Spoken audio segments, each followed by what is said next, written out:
Oi pessoal, tudo bem com vocês? Meu nome é Juliana Fiorese e sejam todos bem-vindos ao meu canal, e o vídeo de hoje é mais um diário de leitura do livro Os Miseráveis para o projeto de leitura conjunta que eu tenho feito aqui no canal. Se por acaso você chegou agora e ainda não sabe do que se trata esse projeto, eu sugiro que vá aqui na descrição desse vídeo e acesse o link com a playlist que tem todos os outros vídeos que já saíram sobre o projeto no canal. O primeiro vídeo, inclusive, é explicando como tudo tem funcionado por aqui. Além disso, eu deixei também na descrição desse vídeo um link para download do nosso cronograma de leitura, e nesse cronograma tem todos os capítulos e todas as datas em que nós leremos Os Miseráveis até o final do projeto, em maio de 2021. Então, se você ainda não faz parte, sinta-se convidado a participar também.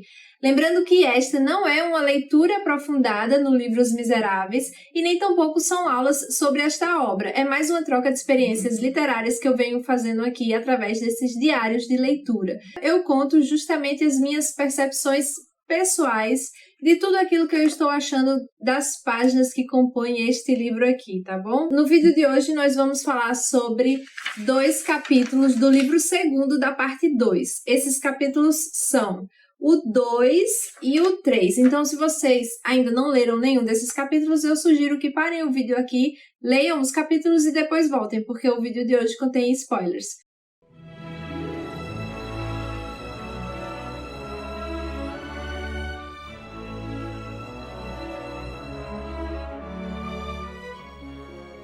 O capítulo 2, que se chama Onde se lêem 2 versos, talvez da autoria do diabo, começa falando pra gente que existe uma lenda ali na cidade de Montfermeil, que é o seguinte: havia um diabo que rondava a floresta daquela cidade, e nessa floresta ele escondia ali os seus tesouros. E aí as pessoas se comportavam de 3 maneiras, e todas essas 3 maneiras teriam consequências na vida de cada um.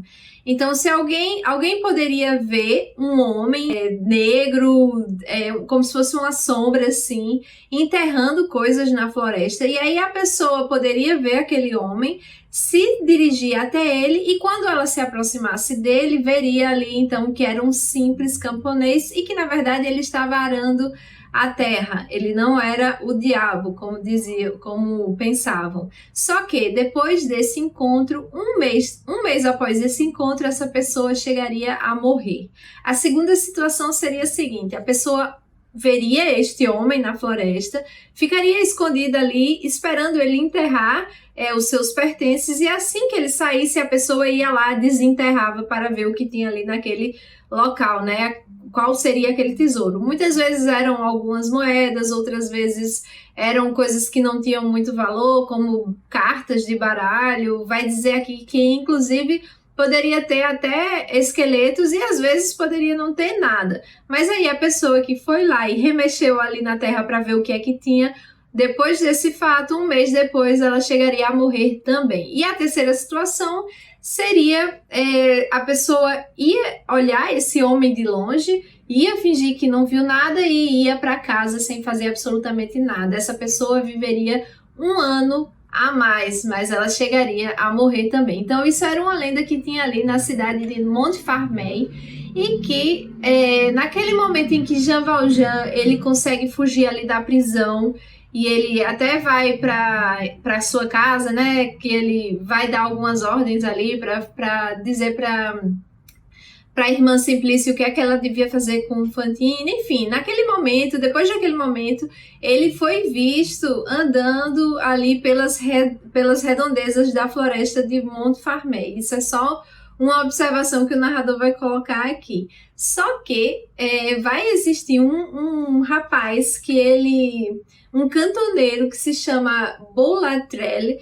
Ele vai ver em algum momento um homem andando ali pelaquela floresta, e ele vai ficar muito curioso, e isso vai fazer com que ele diversas e diversas vezes depois do seu trabalho se dirija àquela floresta para tentar encontrar o que aquele homem estava fazendo ali, ou então o que aquele homem havia enterrado ali naquele solo da floresta.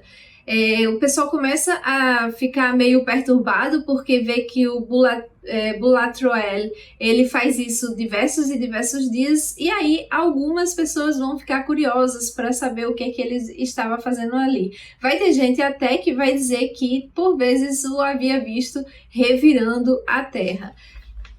E uma pessoa que era dessa cidade, né, Montfermeil, era o Thénardier. E aí ele fica muito curioso e ele quer saber o que é que esse rapaz aqui, que já foi um ex-grilheta, ele já foi um prisioneiro das galés, estava fazendo ali. Então, para saber o que é que ele estava fazendo ali, porque Boulatruelle, ele não fala nada para ninguém, ele fica em absoluto silêncio, só que aí Thénardier tem um jeito de fazer falá-lo. Ele vai dizer que existem várias maneiras, uma é maltratando até que ele lhe diga, mas ele acha que uma solução boa é colocar muito vinho para ele, e aí ele bêbado vai dizer o que tinha acontecido ali, né? Só que aí ele não abre a boca do nome da pessoa, ele diz, inclusive, que já conhecia esse homem, que ele havia visto ali um tempo, mas ele não diz o nome, e que tinha visto ele realmente com um volume envolto de pano, andando ali pela floresta, depois ele vai ver uma pá e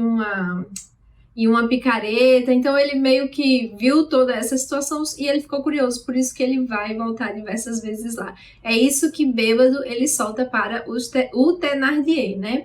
Só que aí, depois de muito tempo procurando esse tesouro, ninguém encontra nada e meio que esquecem isso. Só algumas comadres que vão ficar falando ali que tinham certeza que Boulatruelle, ele viu o diabo nas florestas de Montfermeil. Então, esse capítulo é mais para contar essa pequena curiosidade. Aqui no capítulo 3, que se chama Era preciso que a corrente da manilha tivesse sido preparada para se quebrar com um simples golpe de martelo, nós teremos, assim como esse título gigantesco, um capítulo também gigantesco. Então vamos com calma. Nesse primeiro momento, ele vai nos posicionar aqui em outubro de 1823, e nesse período, um navio de guerra chamado Orion havia chegado ali no porto de Toulon para receber alguns reparos, porque ele estava muito danificado. Quando esse navio Orion chega ali em Toulon, ele é recebido por alguns tiros de canhões. Essas são saudações. Só que aí ele também responde com tiros de canhões. E aí só nesse episódio foram, se eu não me engano, 24 tiros inúteis. E aí ele vai fazer um custo dos tiros de canhões, ele vai fazer um cálculo aí, e vai dizer quanto se gasta por dia só nessas coisas inúteis, né, de saudações. Seja da chegada de um navio num porto, ou para comemorar o nascimento de alguém, ou algumas outras datas, gasta-se muito dinheiro, enquanto milhares e milhares de famílias estão aí morrendo na pobreza. Então ele meio que vai fazer uma crítica a isso. Como se trata do ano de 1823, ele também vai falar um pouquinho aqui sobre o que ficou conhecido como a época da Guerra Espanhola, que foram alguns movimentos assim para trazer de volta a monarquia. O rei lá da Espanha, Fernando VII, ele pediu ajuda para os Bourbon para que ele juntasse forças para tirar os liberais, né, para tirar as ideias liberais ali, e aí ele restabelecer a monarquia absolutista. Só que aí os soldados, e isso a França usa o poder militar, né, e aí os soldados e o povo começa a ficar meio tenso ali, porque se a França ajudou a Espanha a restabelecer a monarquia naquele momento, nada impediria que eles fizessem o mesmo na França novamente, e aí ficou aquele período meio tenso. Aí, mais pra frente, ele inclusive vai dizer aqui que 1830, que é uma época importante para o avançar, mais aqui nas páginas avançadas do livro, então marquem essa tensão que estava rolando por aqui, vai ser concebido com base nesse 1823 de que estamos lendo aqui nesse capítulo. E aí, mais pra frente, ele vai começar a falar dos navios de guerra, né, que eram construções monstruosas a grandiosidade mesmo dessas construções, eles chegavam a mais de 6 andares de altura, então ele vai falar diversos parágrafos sobre isso, e ele vai falar uma coisa interessante sobre como se constrói essa fortaleza para curar uma fraqueza. Ele diz o seguinte: todas as vezes em que uma força imensa se desenvolve para combater uma imensa fraqueza, o homem põe-se a meditar. E aí, justamente, quando esses navios gigantescos de guerra chegam no porto, muitos desocupados vão ali só para ficarem olhando aquela grandiosidade. Então, quando o navio Orion chega a Toulon, tem ali milhões e milhões de pessoas, milhões de espectadores assistindo a tudo isso. E aí ele começa a falar, né, sobre essa grandiosidade dessas construções para nos inserir num fato que acabou acontecendo aqui. É o seguinte, um marinheiro estava ali em cima tentando enrolar as velas. Eu não sei muito como é que funciona os pormenores dos navios, né, mas eu sei que um marinheiro estava lá em cima, nas alturas, tentando enrolar a vela. Só que aí acontece um acidente e ele fica pendurado ali, e a queda, assim, seria desastrosa, né? Caso ele chegasse a cair daquela altura, poderia ser que ele morresse. E aí todo mundo fica meio que assustado, fica um silêncio tremendo, só o pessoal olhando aquele homem que lá estava, e ninguém tinha vontade de ir lá ajudá-lo, porque isso colocaria em risco a sua própria vida. E a gente vai falar aqui que esse homem que estava ali pendurado, ele já estava ficando muito fraco, sem forças até para se segurar, e estava prestes a cair.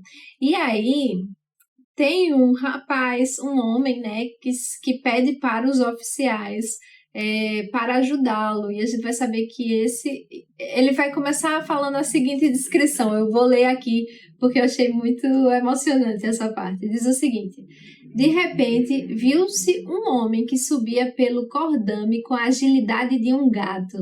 Estava vestido de vermelho. Era um forçado. Usava boné verde. Era um forçado condenado por toda a vida. Chegando à altura do cesto da gávea, um golpe de vento levou-lhe o boné, deixando descoberta uma cabeleira branca. Não era um homem moço. Então, enquanto ninguém queria ajudar o marinheiro que lá estava em perigo, esse homem se colocou ali para ajudá-lo, e ele fez de maneira muito ágil, né?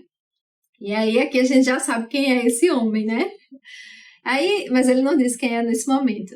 E aí a gente vai saber que esse mesmo homem que estava ali como salvador, ele havia pedido permissão para o oficial. Ele falou assim: oficial, me deixe colocar em risco a minha vida para salvar a vida daquele homem. E aí o oficial, vendo que ele era ali um forçado, libera ele para tentar ajudar o homem. E aí vai contando toda a história, né? Ele sobe lá de maneira ágil, ele se pendura uma corda lá, e aí ficam os dois pendurados, e o povo fica em silêncio, fica até sem respirar, com medo de que a própria respiração deles pudessem contribuir para uma ventania. Então fica todo mundo sem respirar ali, paralisado, só olhando aquela situação. Até que o homem consegue salvar esse marinheiro, e aí quando o marinheiro já está ali salvo daquela situação, o pessoal chega a gritar perdão por esse homem que fez isso, né, que conseguiu salvar